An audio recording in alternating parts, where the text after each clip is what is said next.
AI verse studio. मेरा नाम है हरिया, मैं काम करता हूँ बहुत बढ़िया, खाता हूँ खाना और रोज गाता हूँ गाना। अरे यार, आज तो बहुत देर हो गई। इस खतरनाक जंगल को देखकर तो मेरे हाथ पैर ठंडे हो गए हैं। अगर मैं वक्त पर गांव नहीं पहुंचा तो मालिक बहुत नाराज हो जाएंगे। तभी हरिया को एक आवाज सुनाई देती है। सुनिए हरि जी। अरे, ये आवाज किसने दी? तभी हरिया को सामने कुछ दूर एक औरत खड़ी दिखाई देती है। अरे भाई, ये औरत अकेली इतनी रात को इस जंगल में क्या कर रही है? चलकर पूछना पड़ेगा। फिर हरिया अपनी बैलगाड़ी उस औरत के सामने लाकर रोक देता है और उससे पूछता है। अरे सुनिए, आप इतनी रात को इस खतरनाक जंगल में अकेले क्या कर रहे हैं? तभी वो औरत मीठी आवाज में कहती है, अरे हरु जी, आप आ गए। मैं कब से आपका इंतजार कर रही थी। वैसे तो यहाँ से काफी लोग गुजर चुके हैं, लेकिन मैं खास आपका इंतजार कर रही थी। अच्छा, तुम सच कह रही हो? मुझे तो यकीन नहीं हो रहा है। वो क्या है ना, आज तक किसी ने मुझसे इतने प्यार से बात नहीं की। हाँ हाँ हरु जी, मैं सच कह रही हूँ। अब देर मत करिए और जल्दी से मुझे मेरे घर तक छोड़ दीजिए। हाँ हाँ, कौन सी बड़ी बात है, अभी छोड़ देता हूँ। आप मेरे पीछे बैलगाड़ी में बैठ जाइए और मुझे रास्ता बताते चलिए। फिर वो औरत हरिया की बैलगाड़ी में बैठ जाती है और हरिया बैलगाड़ी हाँकता हुआ आगे चल पड़ता है। फिर उस औरत के बताए हुए रास्ते पर चलते चलते हरिया बैलगाड़ी लेकर एक काली गुफा के आगे आकर रुक जाता है। हरिया उस औरत से पूछता है। हाँ देवी जी, आपका घर कहाँ है? यहाँ पे गुफा के अलावा और कुछ नहीं है? तभी अचानक वो औरत हवा में उड़ने लगती है। देखते ही देखते उसका सुंदर रूप एक डरावनी चुड़ैल में बदल जाता है और वो जोर जोर से हंसती है। अरे तू तो एक नंबर का बेवकूफ निकला। तू तो बड़ी आसानी से मेरी बातों में आ गया। अरे मर गया रे, ये तो एक चुड़ैल है। हे भगवान बचा ले, ये तो बड़ी डरावनी दिखाई दे रही है। और फिर अगले ही पल हरिया की बैलगाड़ी में रखा सारा सामान हवा में उड़ता हुआ उस काली गुफा के अंदर चला जाता है और वो चुड़ैल भी उस गुफा के अंदर जाकर कहीं गायब हो जाती है। हरिया ये नजारा देख बुरी तरह घबरा और परेशान हो जाता है। अरे, ये चुड़ैल तो मेरा सारा सामान लेकर गुफा में गायब हो गई। अब क्या होगा? अगर मैं गांव खाली हाथ गया तो मालिक मेरी अच्छी खबर लेंगे। मेरी इस बात का कोई यकीन भी नहीं करेगा। फिर आखिर वही हुआ। हरिया के मालिक चंपक सेठ को हरिया की किसी भी बात पर रत्ती भर भी यकीन नहीं हुआ। चंपक सेठ को लगा हरिया झूठ बोल रहा है और उसने ही लालच में आकर सारा सामान हड़प कर लिया है।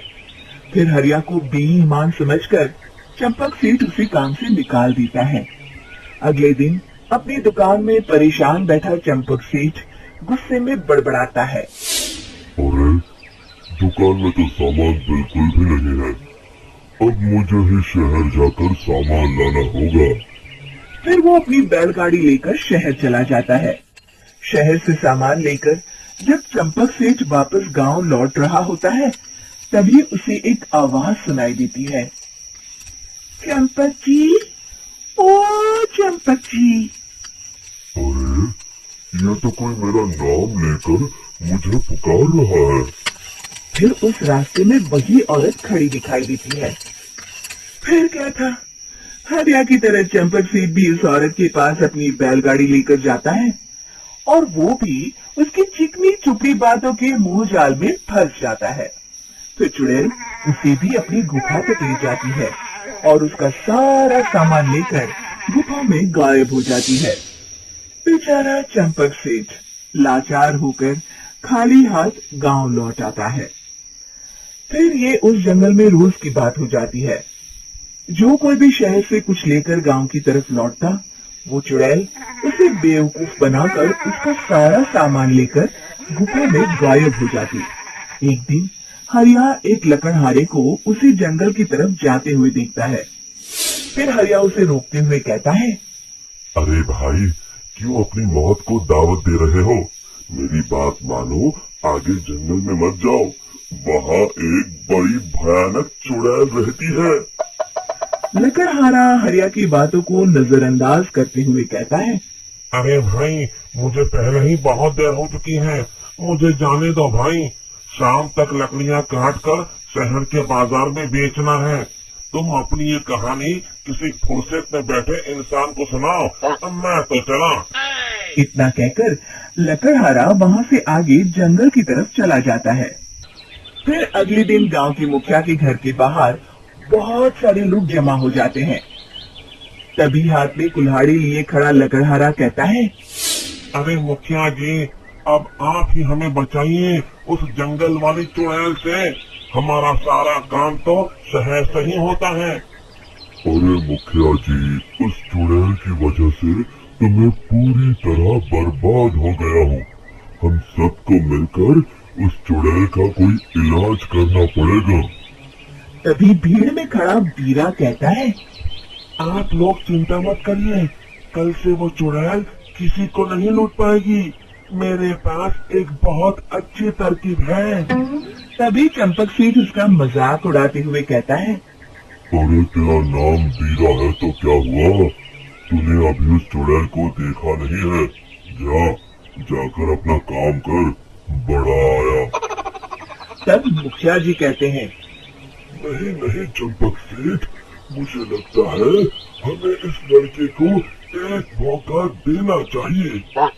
फिर सभी गांव वाले मुखिया जी की बातों से सहमत हो जाते हैं और वीरा शाम को एक बैलगाड़ी में कुछ सामान लादकर उस जंगल की ओर चल देता है। वीरा, ओ वीरा, कहाँ जा रहा है? तभी वीरा मुड़ के देखता है, वही चुड़ैल एक औरत के रूप में खड़ी है। अरे बहन जी, मैं आपको ही ढूंढ रहा था। देखिए, मैं आपके लिए क्या लाया हूँ। है? अरे वाह, तू खुद मेरे लिए इतना सामान लाया है। तू ही अकेला गांव में समझदार है। जरा देखो, मैं भी खोल के बड़ी भूख लगी। जैसे ही चुड़ैल उस सामान पर से कपड़ा हटाती है, एक भगवान शिव की तेज रोशनी उसके अंदर मूर्ति से निकलती है और चुड़ैल अपने असली रूप में आकर जलने लगती है। अरे मैं जल रही हूँ, बचाओ! बचाओ! ओम नमः शिवाय! मर गई मैं! देखते ही देखते वो चुड़ैल राख के साथ उड़ जाती है और सभी गांव वाले भी वहां आ जाते हैं। अगर आप सभी लोगों को मेरी वीडियो पसंद आई है तो मेरे चैनल को सब्सक्राइब करें और बताएं कि आपको दूसरी वीडियो कैसी चाहिए। कमेंट में जरूर लिखें।